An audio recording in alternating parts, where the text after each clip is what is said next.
What are natural rights? Well, what are rights in the first place? Most generally, rights are moral concepts that establish the conditions within which we interact. When we say, you can't do that, we might mean that it's literally impossible to do it, but we might also mean simply that to do it would be wrong. When we invoke rights, we're insisting on a certain kind of interaction not because another kind isn't possible, but because another kind would be wrong. That's why we can speak of violating someone's rights.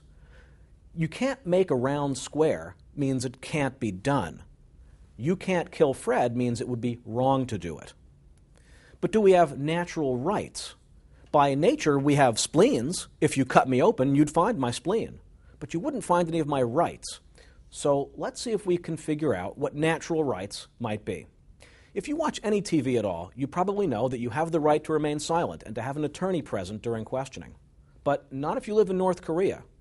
The famous right to remain silent is a legal right. It's a feature of the legal system we happen to have.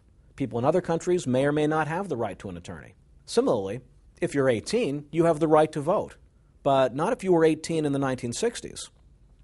In 1971, the Constitution was amended to extend voting rights to 18-year-olds who had previously not enjoyed that right.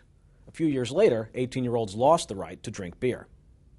These are examples of legal rights or constitutional rights. We have whatever legal rights the lawmakers say we have, and they can change at any time. But the Declaration of Independence refers to inalienable rights. Those aren't the sort of things that could change. Are there any such things? Because we get legal rights from the lawmakers, people sometimes make the mistake of saying that rights come from the government. But when the American colonists declared independence from Britain, they got rid of their government. Did that mean that they no longer had rights? Nope, that's the whole point. They thought that they had rights that didn't come from the government. Although constitutional rights are products of constitutions, the rebellious colonists thought that the right to live and be free was a right that we had by nature, and the point of even having a government at all was to protect those rights. Protecting rights we already have. This is the essence of classical liberalism and the revolutions it inspired. In the old days, people claimed that kings ruled by divine authority, so the king's rule was natural. Rights were permissions from the king, an artificial construct.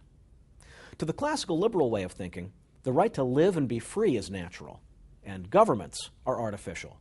Institutions created to help protect or enforce those rights. So it turns the old model completely around, literally a revolution. But why should we think there's a natural right to live and be free? One way to think about it is this. Is it your natural condition to exist only as a means of sustenance to another organism?